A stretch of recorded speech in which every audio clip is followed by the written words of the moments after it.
Hello my YouTube family, कैसे हो आप सब। स्वागत है आप सबको रौनक की किचन एंड ब्लॉग में। आई होप आप सब अच्छे होंगे। मैं भी अच्छी हूँ अल्हम्दुलिल्लाह। मैं जो आज आप सबसे रेसिपी शेयर करने वाली हूँ वो है दाल का पराठा। वो चना का दाल का पराठा है जो मैं अपने हिसाब से बनाई हूँ, अपने स्टाइल से बनाई हूँ। और आप लोग देखिए, फॉलो कीजिए, खुद बनाइए, खुद खाइए, दूसरे को भी खिलाइए। दूसरे को खिलाइएगा तो आप सबको बहुत ही तारीफ मिलेगा, क्योंकि ये रौनक के स्टाइल का पराठा है। तो गाइस, मैंने अपने लिए पराठा का प्लेट सजाया है, उसमें 2 पराठा रख दिया है, आम का अचार रख दिया है, बैंगन टमाटर का चटनी रख दिया है, टोमेटो केचप रख दिया है। उसी हिसाब से बनाए हैं, अपने स्टाइल में बनाए हैं, खुद खाने के लिए। देखिए गाइस, मैंने अपना प्लेट सजा लिया है और आप सबको दिखा रही हूँ कि आप सब देखिए और मेरे हिसाब से फॉलो कीजिए। और गाइस, अगर मेरा ये रेसिपी, मेरा ये ब्लॉग, मेरा ये वीडियो आप लोगों को अच्छा लगेगा तो लाइक कीजिएगा, कमेंट कीजिएगा, शेयर कीजिएगा। शेयर खूब से खूब ज़्यादा कीजिएगा। और गाइस, जो मेरे न्यू व्यूवर्स हैं वो जल्द से जल्द जाके मेरे चैनल को सब्सक्राइब करें, बेल आइकन को दबाएं, जो भी मैं न्यू वीडियोस डालूँ सबसे पहले आप तक पहुंच सके। चना का दाल का पराठा बनाने के लिए जो सामान का हमें ज़रूरत है, तो सबसे पहले हमें गेहूँ का आटा चाहिए। ये मैंने 2 बड़ा बड़ा कप गेहूँ का आटा ले लिया है। 1 कप चना का दाल ले लिया है। थोड़ा सा जीरा ले लिया है। 1 अदरक ग्रेट करके मैंने ले लिया है। और 7 से 8 हरी मिर्च को मैंने चॉप करके काट लिया है। और ये थोड़ी सी हींग है, 1 चुटकी हींग है। ये अजवाइन है और ये नमक है, टेस्ट मुताबिक नमक चाहिए हमें। और ये ऑयल है। आप ऑयल कुछ भी ले सकते हैं, कोई भी ऑयल ले सकते हैं। ये मैं सफोला गोल्ड ऑयल से बनाऊंगी, क्योंकि मुझे सफोला गोल्ड ऑयल से ही अच्छा लगता है, तो मैं यही ऑयल यूज़ करती हूँ। आप लोग को जो ऑयल पसंद आए वही ऑयल यूज़ करना। तो गाइस, दाल का भरवा पराठा बनाने के लिए हमें यही सब चीज़ का ज़रूरत पड़ता है। यही सब चीज़ से हमें दाल का पराठा बनाएंगे। और देखिए, आगे आगे प्रोसेस देखिए कि मैं कैसे बना रही हूँ पराठा। आप लोग देखिए और फॉलो कीजिए। तो गाइस, सबसे पहले जो मैं 2 कप चना का दाल ली थी उसे एक बॉल में रख दी हूँ। और बॉल पूरा भर के मैं पानी डाल दी हूँ और इसे करीब 2 घंटे के लिए फुला के रख दी हूँ, जैसे 2 घंटे में ये सॉफ्ट हो जाए। अब गाइस, उसे छान के मैं एक कुकर में डाल रही हूँ। और कुकर में हमें इसे गलाना है, इसीलिए मैं इसे कुकर में डाल के पूरा पानी भर के, जैसे चना का दाल अंदर चले जाए उतना ही पानी भर के मैं इसे 2 से 3 सीटी लगा के इसे गला लूँगी। देखिएगा, इस मैंने कुकर को चूल्हे पे चढ़ा दिया है। अब उसे मैं 2 से 3 सीटी तक इसे पकाऊंगी। और देखिएगा, इस सीटी आ चुका है, इसका मतलब गल गया है चना का दाल। देखिएगा, इस हमारा दाल गल गया है। अब इसको हमें छान लेना है, उसके बाद मैं इसे ब्लेंड कर। देखिएगा, इस दाल को हमने छान लिया है एक छन्नी के सहारे। इसका पानी जब पूरा निकल जाएगा और ठंडा, थोड़ा सा ठंडा हो जाएगा, उसके बाद मैं इस दाल को इसके सहारे अच्छे से मैश कर लूँगी। ज़्यादा हमें मैश नहीं करना है, थोड़ा सा दरदरा रखना है। और उसके बाद हमें इसको फिर से पकाना है। देखिएगा, इस तरह से हमें इसे मैश कर लेना है।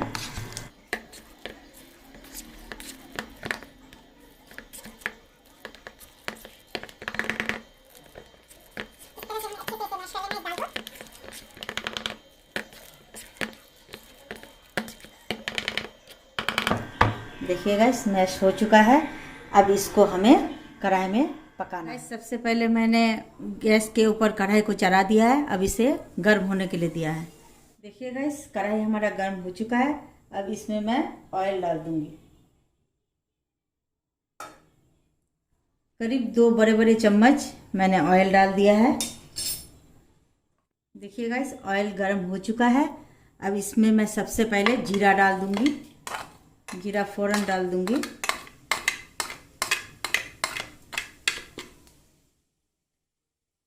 उसके बाद हींग डाल देना है हमें।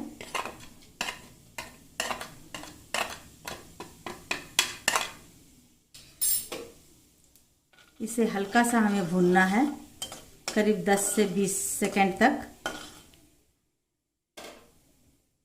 देखिए गाइस, जीरा का फ़ौरन भून चुका है। अब इसमें मैं ग्रेट किया हुआ अदरक और मिर्चाई, चॉप किया हुआ मिर्चाई डाल दूँगी। अब इसे हमें हल्का सा भूनना है।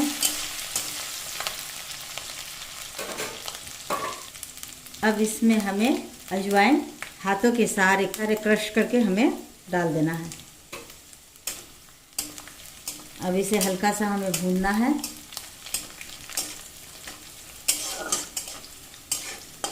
देखिए गाइस, हमारा फ़ौरन भून चुका है।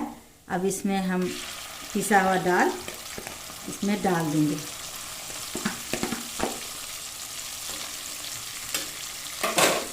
पूरी तरह से बाटी को साफ करके इसे डाल देना है। कोई भी सामान वेस्ट नहीं करना है, अच्छा नहीं लगता, वेस्ट करना गुनाह होता है, इसलिए वेस्ट नहीं करना है। पूरा हाथों के सहारे से पोंछ के इसमें डाल देना है। अब ये जो पीसने वाला सामान है, इससे हमें इसको इस तरह से मिलाना है, जैसे जो दाल हमारा नहीं पीसा है वो भी अच्छी तरह से इसमें मैश हो जाए।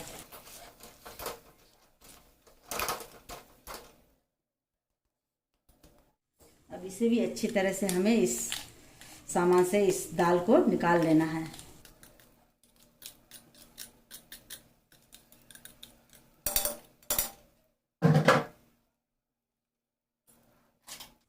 गाइस, अब इसे हमें भूनना है।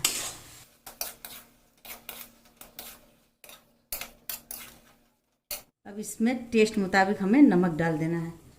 आप लोग जिस तरह से नमक यूज़ करते हो उसी हिसाब से डालना। मैं ज़्यादा नमक यूज़ नहीं करती हूँ, इसलिए कम नमक डाल रही हूँ। क्योंकि पराठा का जो आटा होता है उसमें भी हम नमक डालेंगे, इसलिए इसमें ज़्यादा नमक डालना नहीं है। इस तरह से हमें अच्छे तरह से इसको भूनना है।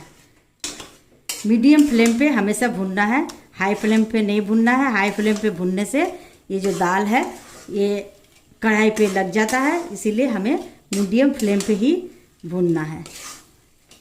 इस पिसा हुआ दाल में हमें तीखी लाल मिर्च डाल देना है। ये तीखी लाल मिर्च का पाउडर से ये थोड़ा कलर अच्छा आएगा, क्योंकि हमें हल्दी नहीं डालना है। हल्दी नहीं डालना चाहिए, हल्दी नहीं डाला जाता है, इसलिए इसके बदले में हमें लाल मिर्ची का पाउडर डाल दिया है। अब इसी तरह से हमें रह के हिला डुला के इसे हमें भूनना है। गाइस, दाल का पराठा जो होता है वो खाने में बहुत ही टेस्टी होता है, अच्छा लगता है। इसे ज़्यादातर ब्रेकफास्ट में ही खाया जाता है। हम लोग तो ब्रेकफास्ट में ही खाते हैं, आप लोग जब खाना चाहो तब खा सकते हो, लेकिन ज़्यादातर आदमी ब्रेकफास्ट में ही पसंद करता है। और मुझे तो बहुत ही पसंद है गाइस। आसान तरीक़ा से इसे बनाया जा सकता है, ज़्यादा मेहनत का काम नहीं है। कोई भी इस दाल का पराठा बना सकता है। जो न्यू सीखता है खाना बनाना वो भी बना सकते हैं, आसानी से बनाया जा सकता है। इतना मेहनत नहीं है गाइस।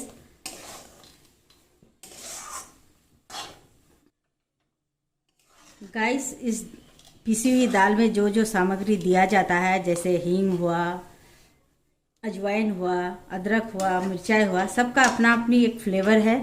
सब कोई अपना अपनी फ्लेवर देता है, और हींग और अजवाइन से इसका फ्लेवर बहुत अच्छा आता है। इसलिए दाल का पराठा में हींग और अजवाइन एकदम डाला ही जाता है। ये डालना मस्ट है गाइस। आप लोग अगर प्याज डालना चाहते हो तो इसमें प्याज भी डाल सकते हो, लेकिन प्याज को बारीक चॉप काट लेना पड़ेगा। बड़ा बड़ा प्याज नहीं काटना है, बारीक चॉप करके प्याज को काट के देना है, तो उससे अच्छा होता है। लेकिन मैं प्याज नहीं डालती हूँ, मुझे ऐसे ही अच्छा लगता है। हींग का और अजवाइन का फ्लेवर से ये पराठा बहुत ही टेस्टी बनता है, तो इसीलिए मैं हींग और अजवाइन ही ज़्यादा डालती हूँ। इसमें जो अदरक ग्रेट करके दिया जाता है, इसका तो क्या कहने, इससे तो और भी टेस्टी हो जाता है पराठा। देखिए गाइस, इसी तरह से भूनते भूनते हमें एकदम ड्राई कर लेना है, जैसे आटा के अंदर ये जाए और गीला ना लगे। ज़्यादा गीला रहने से आटा में आटा भी हमारा गीला हो जाएगा, इसीलिए इसको ड्राई कर लेना है। ये जो दाल है पराठा के अंदर डाला जाता है, इसको आटा के अंदर भर के बनाया जाता है, इसीलिए इसको एकदम ड्राई कर लेना है, गीला नहीं रखना है। जैसे इसमें ज़रा सा भी ऑयल ना रहे, पानी ना रहे, इसी तरह से एकदम ड्राई बनाना है।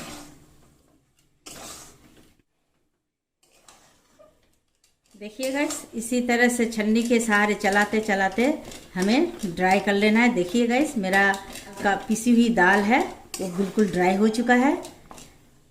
अब ये बन चुका है, बिल्कुल तैयार है आटा में भरने के लिए। देखिए गाइस, दिल से कोई भी चीज़ बनाए तो वो ज़्यादा परेशानी नहीं होती है। आप लोग अगर दिल से बनाओगे तो बहुत आसानी से बना सकोगे। कोई भी चीज़ करिएगा गाइस, मेहनत तो है, बगैर मेहनत का कुछ बनता नहीं है, इसीलिए मेहनत तो करना पड़ता है, बगैर मेहनत का कुछ नहीं होता है। जैसे मैं यूट्यूब में ये सब बना के दिखाती हूँ, खाना बना के दिखाती हूँ, बहुत मेहनत का काम है गाइस, बहुत मेहनत करती हूँ। अब देखती हूँ मेरा मेहनत का फल कब तक मिलता है मुझे। मेहनत से बनाती हूँ और अपलोड करती हूँ। बहुत ही एडिटिंग करने में बहुत ही टाइम लगता है गाइस। पता नहीं कब मेरा वीडियो ज़्यादा से ज़्यादा वायरल होगा। अब देखती हूँ कि कब तक यूट्यूब चैनल वाले मेरे वीडियो को वायरल करते हैं। देखिए गाइस, मेरा पिसी हुई दाल का मसाला बिल्कुल तैयार है। अब इसे मैं ठंडा करने दूंगी। ठंडा करने के बाद मैं आटा गूंदूंगी। आटा को गूंदने के बाद अंदर इसको भर के इसका मैं पराठा बनाऊंगी। तो आगे आगे देखते जाइए क्या होता है, कैसे मैं पराठा बनाती हूँ दाल का। देखते जाइए और फॉलो करते जाइए। तो गाइस, बॉल में जो मैं 2 कप आटा रखी थी उसमें चुटकी भर नमक दे दी हूँ और थोड़ा सा ऑयल दे दी हूँ, करीब 2 चाय का चम्मच। अब उसे अच्छे से हमें आटा के साथ मिक्स करना है। इसे इस तरह से मिक्स करना है जैसे ऑयल और नमक आटा में चला जाए अच्छी तरह से। अब इसमें थोड़ा थोड़ा पानी देके हमें आटा को गूंदना है। देखिए गाइस, ये जो आटा गूंद रहा है वो मैं नहीं गूंद रही हूँ, जो मेरी बाई आती है वही गूंद रही है, इसलिए हाथों की तरफ मत जाइए, इसे इग्नोर कीजिए, ये मेरा हाथ नहीं है और वही गूंद रही है। वो बोल रही है कि बाजी मैं ही गूंद देती हूँ, आप इतना परेशान होती हैं, इसलिए वही गूंद रही है। अब गाइस, मैं चटनी बनाने के लिए एक तरफ गैस को ऑन कर दी हूँ और उसमें 2 टमाटर और 1 बैंगन जलाने के लिए रख दी हूँ। इसे हमें अच्छे से जलाना है। अब ये जो आटा गूंदा जा रहा है वो अच्छे से गूंद रही है मेरी बाई और बहुत ही अच्छा लगता है गूंदने में। और इधर मेरा बैंगन और टमाटर भी जल रहा है, उसे भी उलट पुलट रही हूँ बीच बीच में। इसी तरह से गाइस आप लोग भी करना, इसी तरह से हमें बैंगन और टमाटर को अच्छी तरह से जलाना है। और उधर जो मेरा बाई आटा गूंद रही थी और आटा गूंदा हो गया, अब उसे मैं ढक के करीब आधा घंटा के लिए छोड़ दूँगी इसे फूलने के लिए। और इधर जो मैं दाल का स्टफिंग बनाई थी उसमें मैं थोड़ा सा धनिया पत्ता डाल रही हूँ और उसमें धनिया पत्ता मिक्स करूँगी। अच्छी तरह से हमें दाल का स्टफिंग में धनिया पत्ता मिला देना है। इस धनिया पत्ता से दाल का पराठा का फ्लेवर और भी अच्छा हो जाता है और टेस्टी बहुत होता है। देखिए गाइस, मैं जो टमाटर और बैंगन को जला रही थी वो अभी जल ही रहा है, अभी हुआ नहीं है। इसी तरह से हमें घुमा घुमा के जलाना है। और जो मैं आटा गूंद के फुला के रखी थी आधा घंटा के लिए, वो फूल चुका है। अब उसे थोड़ा सा और भी हमें गूंदना है और मेरी जो बाई है वो गूंद रही है। देखिए गाइस, आटा गूंदा हो चुका है, कितना सॉफ्ट बना है आटा। उंगली के सहारे मैं देख रही हूँ, दबा दबा के आटा बहुत ही अच्छा से सॉफ्ट बन चुका है और इसका पराठा बहुत अच्छा बनता है। अब देखिए गाइस, मेरा बैंगन और टमाटर जल चुका है। अब उसे मैं पानी में डुबो के रखूँगी ताकि उसका जो ऊपर का छिलका वो बाहर आसानी से निकल सके। अब इधर मैं पराठा बना रही हूँ। मैंने एक गोला ले लिया है आटा का। अब उसको मैं हाथों के सहारे एक तरफ से दबा के उसे फैला रही हूँ। अब उसमें मैं जो दाल का स्टफिंग बनाई थी उसको मैं भरूँगी। देखिए गाइस मैं किस तरह से भर रही हूँ, मेरे हाथों की तरफ फॉलो कीजिए आप सब। हाथों की तरफ देखिए कि मैं किस तरफ से दाल का स्टफिंग जो बना के रखी थी वो भर रही हूँ। अब उसको दाब के थोड़ा सा हाथों के सहारे थोड़ा सा बड़ा करके अब उसे मैं एक बेलन के सहारे उसे बेल रही हूँ। देखिए गाइस मैं किस तरह से बेल रही हूँ, और इस तरह से बेलना है जैसे दाल का जो स्टफिंग है वो बाहर ना निकल आए। इसी तरह से हम लोग को हल्का हाथ से इसे बेलना है। मैं भी हल्का हाथ ही से बेल रही हूँ गाइस, आप लोग भी इसी तरह से बेलना। देखिए गाइस इसी तरह से मैंने सारा पराठा बेल लिया है और उसे एक बर्तन में रख दिया है। अब मैं पराठा सेकूंगी। पहले गैस पे मैं तावा को चढ़ा दी हूँ, अब उसमें मैं पराठा को दे दी हूँ। पराठा में पहले ऑयल नहीं डालना है, एक तरफ पराठा होने के बाद उसे उलाट दी हूँ। अब उसे एक ब्रश के सहारे उसमें ऑयल लगा रही हूँ। गाइस आप लोग ऑयल ज़्यादा भी दे सकते हो, कम भी दे सकते हो, क्योंकि हमारे घर में ज़्यादा ऑयल नहीं खाया जाता है, इसीलिए मैं ब्रश के सहारे ऑयल डालती हूँ ताकि ज़्यादा ऑयल ना लगे पराठा में। इसी तरह से हमें ब्रश के सहारे उलट पुलट के पराठा में ऑयल लगा देना है और पराठा को सेकना है। जब भी पराठा सेके मीडियम आंच पे सेके, हाई आंच पे मत सेके। हाई आंच पे सेकने से ऊपर से पराठा बन जाएगा, अंदर से नहीं बनेगा। देखिए गाइस हमारा पराठा फूल चुका है कैसा। अब पराठा मेरा बन चुका है, अब मैं इसे एक प्लेट में निकाल रही हूँ। देखिए गाइस पहले के प्रोसेस के हिसाब से फिर से हमें पराठा को सेकना है। पराठा को मैंने तवा में चढ़ा दिया है, अब मैं उसे उलट पुलट के उसी तरह से पहले के प्रोसेस के हिसाब से उसी तरह से सेकूंगी। ब्रश के सहारे ऑयल लगा दूंगी, ज़्यादा ऑयल नहीं दूंगी क्योंकि ज़्यादा ऑयल सेहत के लिए अच्छी नहीं होती है। ज़्यादा ऑयल से भी पराठा बनाया जा सकता है गाइस, लेकिन मैं ज़्यादा ऑयल नहीं डालती हूँ। आप लोग अगर ज़्यादा ऑयल से खाते हो तो आप लोग ज़्यादा ऑयल डाल सकते हैं। देखिए गाइस पराठा कितना फूले हुए हैं। पराठा जितना फूलेगा उतना ही पराठा अच्छा बनता है। एक तरफ मैंने चटनी बनाने के लिए एक प्याज को बारीक काट लिया है, थोड़ा सा अदरक को ग्रेट कर लिया है, और इधर मैं बैंगन और टमाटर को लहसुन और मिर्चाई के साथ मिक्सर ग्राइंडर में ग्राइंड कर लिया है। अब इसे मैं एक बॉल में निकाल लूँगी, छोटा सा बॉल में निकालूंगी क्योंकि चटनी है, ये चटनी को छोटा ही बॉल में डाला जाता है। अब उस बॉल में मैं चटनी को निकाल रही हूँ जो मैं लहसुन और मिर्चाई के साथ बनाई हूँ। अब उसमें मैं प्याज डाल दूँगी, बारीक कटे हुए प्याज, और अदरक ग्रेट किए हुए अदरक डाल दूँगी, और थोड़ा सा सरसों ऑयल मैं इसमें डाल दूँगी क्योंकि चटनी जो है सरसों ऑयल से अच्छा बनता है। अब मैं एक चुटकी नमक डाल दूँगी क्योंकि जितना नमक आप लोग खाते हो उतना ही नमक डालना टेस्ट मुताबिक। अब इसमें मैं थोड़ा सा धनिया पत्ता डाल दूँगी और इससे चटनी का फ्लेवर बहुत ही अच्छा आता है। देखिए गाइस हमारा चटनी बन चुका है। अब मैं इसे पराठा के साथ सर्व करूँगी। देखिए गाइस हमारा पराठा भी पूरा सेका गया है, पूरा सेक चुका है। देखिए कितना अच्छा से पराठा फूले फूले हो के उठे थे, कितना अच्छा पराठा बना है। अब मैं इसे सर्व कर रही हूँ। मैंने एक स्टील का प्लेट ले लिया है, उसमें 2 पराठा रख दिया है। अब उसमें मैं 2 चम्मच चटनी डाल रही हूँ जो बैंगन और टमाटर का है, और 2 आम का अचार डाल रही हूँ, और एक तरफ टोमेटो केचप डाल रही हूँ। देखिए मैंने इस तरह से अपने प्लेट को सर्व कर लिया है। यही प्लेट मैं अपने लिए सर्व किया है, और देखिए मेरा पराठा कितना टेस्टी और कितना मज़ेदार, कितना लाजवाब हुआ है। खा के तो मैं ही बता सकती हूँ क्योंकि आप लोग बस देख के अंदाज़ा कर सकते हो कि पराठा हमारा कितना टेस्टी बना है। तो गाइस मैं खा के भी बताती हूँ आप लोगों को। मैंने एक बाइट ले लिया पराठा का। पराठा खाने में बहुत ही टेस्टी था, बहुत ही लाजवाब था। तो गाइस आज के लिए बस इतना ही। फिर से मैं कोई न्यू वीडियोस लेके आपके पास हाजिर रहूँगी। तब तक के लिए टाटा बाय बाय।